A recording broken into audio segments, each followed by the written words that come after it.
Hi sewing friends, I'm Karina from Lifting Pins and Needles. Welcome to my channel. And today I'm very excited about the garment I've made because it's the first out of all my commercial pattern stash that I'm making. So I told you before I was really excited about making some commercial patterns and I have not been disappointed. This is Simplicity 8216 and I'm trying to make the sleeveless version with the pussy bow on that version.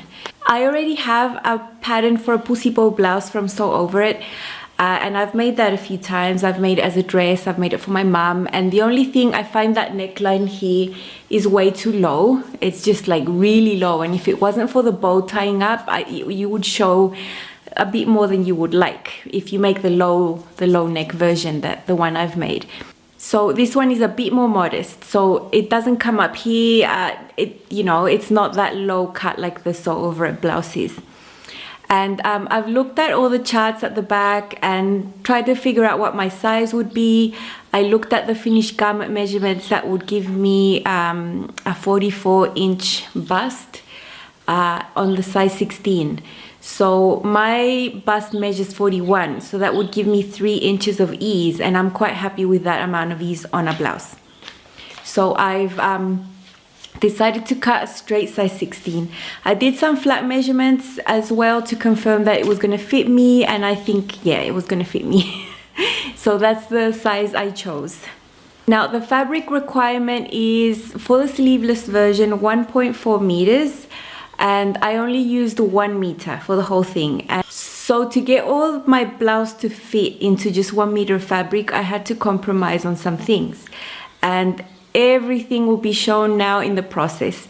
Now I have filmed everything, I've done a voiceover, some of the bits will be live of my decision making and all that sort of thing.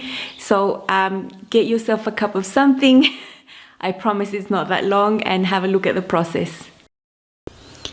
I'm gonna start by just staring at all these papers. I find out that they're in English and Spanish. I'm gonna make a mix out of those two, the sleeveless one with that neckline, but I'm gonna add the pussy bow from that other version. I'm just figuring out what pieces I need. So I need the front, the back, the yoke, the pussy bow, and probably the facings. All the rest of the pieces I'm not gonna need, so I'm just quickly figuring out what I need to get from the paper patterns. Now these papers are huge. Yeah, I didn't remember this detail. I figured out I'd put my paper underneath the pattern because it's transparent, and then I'm gonna mark it with a rolling thingy to mark the tiny little dots that then I'll trace out with a pen.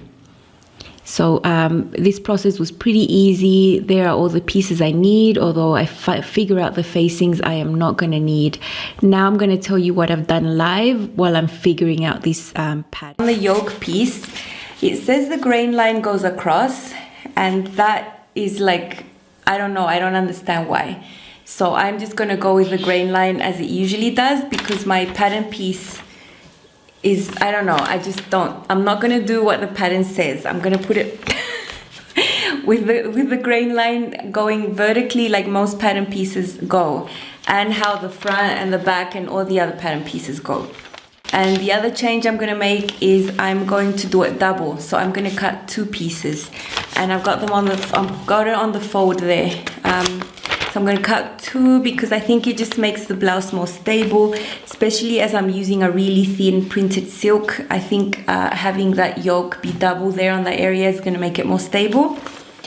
And the other change I'm going to make is I don't have enough fabric. I just have 1 meter. So the pussy bow, the length of it, it also goes up and down like on the grain line, but I'm going to cut it cross grain because I don't really care if a pussy bow is cut on the cross grain. So I only have 140 centimeters. So I'm going to be missing a bit of length on the pussy bow, but I don't really mind. I'm just going to use the length I have and sew that on, and that'll be the length I have to make a bow. This is my layout so far. It's got nothing to do with what the pattern recommends, but I don't ever pay attention to the layout that's printed out for you. I try to do it myself. And so that there, up there, is the back. That is the front. So this is on the fold there, that's on the fold, and I have a bit of excess fabric there. And here I have a yoke, and it's also on the fold. And on the other side here, I'm going to cut it again. So I'm going to have 2 yoke pieces. And from the bottom here, I'm going to get the bow. So whatever length the fabric has, that's the length my bow is going to have, and it's going to have to be enough. So I'm going to have a piece there in the middle, like all that piece there. And I like to save pieces like that for other projects, for color blocking, or to give another boring piece an interesting detail. So when I can save fabric from the middle there by putting things on the fold as much as I can, I'll always leave a little bit there and save it in my scrap stash. Now we're going to go to the cutting and sewing part. So I'm going to start by steps 4, I think, that is doing the gathering on the shoulder seams and on the back piece. So I've placed my sewing machine on number 5, which is the longest length of the stitch, and I'm just quickly gathering there. Because this fabric is so thin, I am doing a double row of gathering stitches. That just gives it more stability and it's easier to gather that way. The neckline there, I'm going to finish with bias tape. So I found a matching piece, satin bias tape, and I just quickly pin that all around. It's already folded and pressed, and I'm just going to quickly stitch that on. Quickly, it looks quickly here, but I actually take my time so that it's really nice and accurate. When it's stitched on, I'm going to fold it back and then stitch it again. And I'm going to use this 1/4 foot accessory, 1/4 inch I mean, and I'm going to go ahead and stitch that. Now I'm doing this method because it makes this neckline more stable. When you've pressed it, it makes it really stable and stand up, and it looks really nice. So the satin bias tape is hidden inside, you can't really see that. Now here it goes on to attaching the yoke and all that jazz, and I'm not doing that because I'm going to do a burrito method because I have a double yoke. So you see there, I've got my shoulder seams enclosed within the both shoulder seams of the yoke. You can see the gathering in the middle, and I've pinned that together, and I'm going to stitch both sides. There you can see the gathering bit there, and how it's fully enclosed, the shoulder seam within the 2 pieces of the yoke. So you don't need to finish those seams. I have my raw neckline at the back. And now to add the back piece to the back yoke, I'm going to put the back piece onto the top there, right sides together. And I'm going to make sure they match on the side seams. I've already gathered it, you know, between the notches. And then I'm going to go ahead and pin all that. Once I've pinned it, you can see there I am going to start turning the other yoke onto it. And I'm going to pull and pull and pull and start pinning all the way through. So I'm actually pulling the fabric in between, and everything will be enclosed. This is a sort of hard procedure to explain. That's why I hope it's clear enough with the images that I'm showing you. So you can see me, I'm using the same pins that I used to pin the first layer of the yoke. And I'm doing it all the way through. See, and now I've got another seam to sew. So I'm going to sew that just a straight stitch. Once that's done, look, I'm going to turn it inside out again. And that seam of the back is fully enclosed within the 2 pieces of the yoke, the front and the back. So all I have here is my rogue neckline, which I'm going to attach the pussy bow now. Now these instructions, questionable. I'm just going to show you how I do it. You can see the middle, I've marked it there on the bow, and I've marked the middle on my blouse. So I'm putting them both together there, and I start pinning until a little bit over where that satin stitch starts on that neckline. And then I'm going to pin the other part of the pussy bow all the way to the end. And then I'm going to go ahead and sew that on both sides. And just be careful. I mean, this fabric was not easy to work with, so I'm actually sewing really slow. You're watching it fast. Then I'm going to really carefully turn these pussy bows inside out. Now, you can use a pencil or other gadgets and tools, but this fabric is so thin and so delicate. I'm just doing it by hand, and it slides pretty easily, so it's not like I'm struggling to turn it around. Now, if you were doing a cotton or something else, yeah, you would need some sort of tool.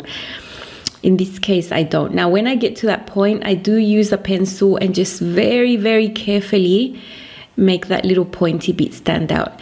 Now I'm going to sew the collar part of the pussy bow, the part that wasn't turned around inside out, and I'm sewing that with a 1 centimeter seam allowance.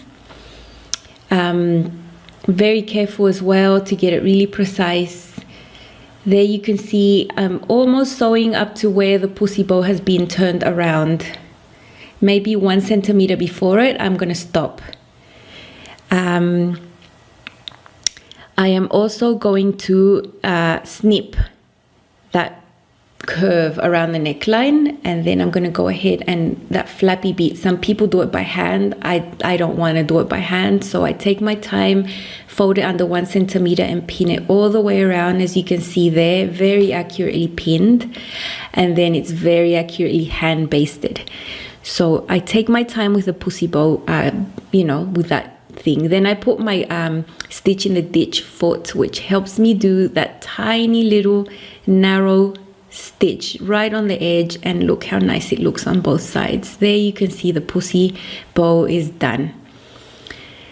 Now I'm doing French seams on the sides. I don't need to dwell much upon that.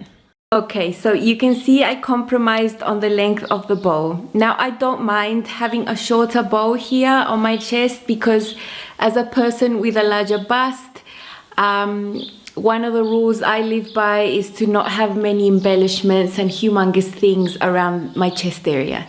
So yeah, I don't mind having a no bow, actually just like a loop and let it hang. And here is my blouse. I absolutely love this fabric. It's like printed tulips. I absolutely love it. And you can see the bow. Actually, the bow fell inside. It's not that short, it's not that long, it's the right length for me. And basically the length of this bow was the width of my fabric. So my fabric was 140 centimeters, and that's the length of the bow that I got. Now, if I have to compromise and have a shorter bow to save a meter of fabric, you bet I will do that. Now, about the fit. The fit is fine all around my shoulders, my bust, perfect, and I should have graded a size out towards the hips. I didn't do it. I thought, it'll be fine, but really in most of the patterns, 99% of them, I do have to grade out a size at the hips just to give me more ease at the hips, because I'm not a really narrow person down there. So I'd already made the thing. I'd done the French seams on the sides and everything. When I tried it on, it fit, but it was a bit more snug than I feel comfortable. So the easy solution was to do some side slits. Now, I don't mind doing side slits on things. I mean, there are many garments that have them as a design feature. And so if I needed to add side slits to make it a fit feature and a design feature, I'm quite happy. And actually I like it because it's more fitted here the way I like it, and then it just allows that maybe I needed 2 extra centimeters of circumference to feel comfortable, and the slits fix that for me. Now, in regards to the finishing here on the neckline that I did with bias tape, you can see there. I'll always do it like this, and the arm side with satin bias tape, because it saves you loads of your main fashion fabric. So that is one trick I use to not need that much fabric, when I'm sewing. Now, I don't know, I'm not that keen on making bias tape out of the same fabric. Maybe if it was a fabric that was easier to work with, but with this flimsy thing that slides and slips, yeah, making bias tape out of this is a nightmare.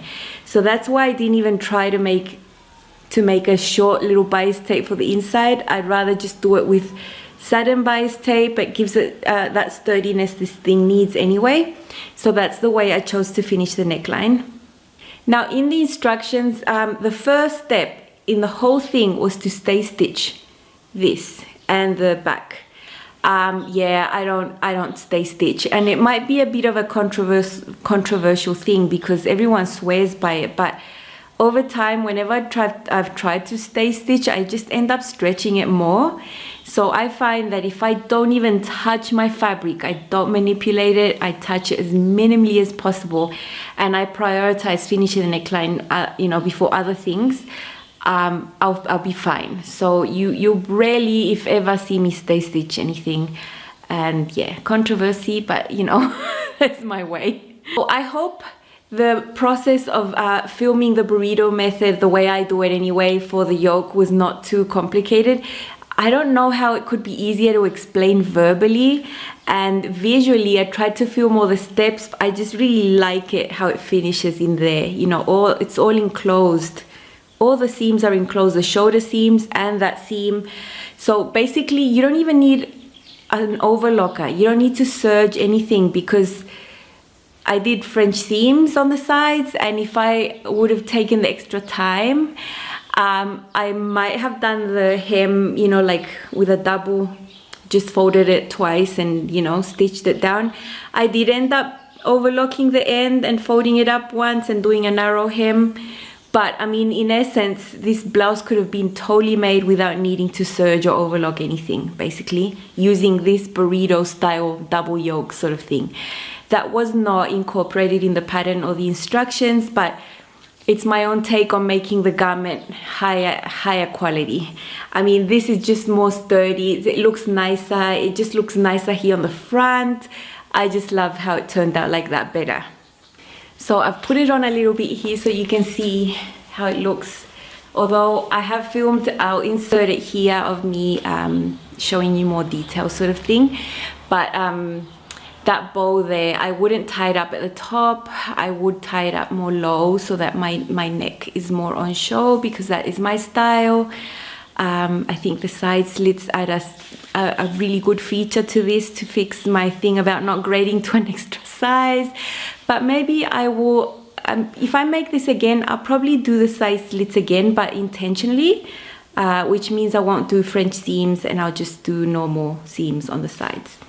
But otherwise, it's a nice flowy top, the front, the back. I'm really happy with it.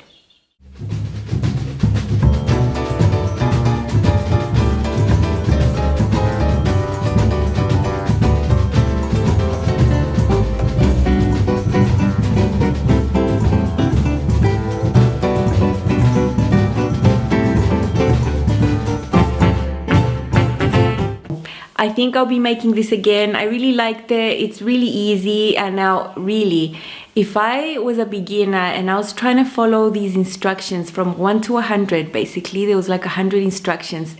I don't know how I would get on and how long it would take me to make a garment, really.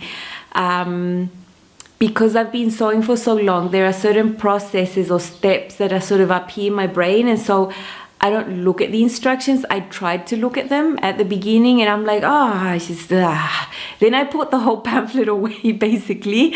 So yeah, I don't even know if ever I would be able to like do a sew along for you and do step by step and show you every process. I think it would drive me insane, because there are some orders of processes that I don't do like that. I do some things first, I do things last.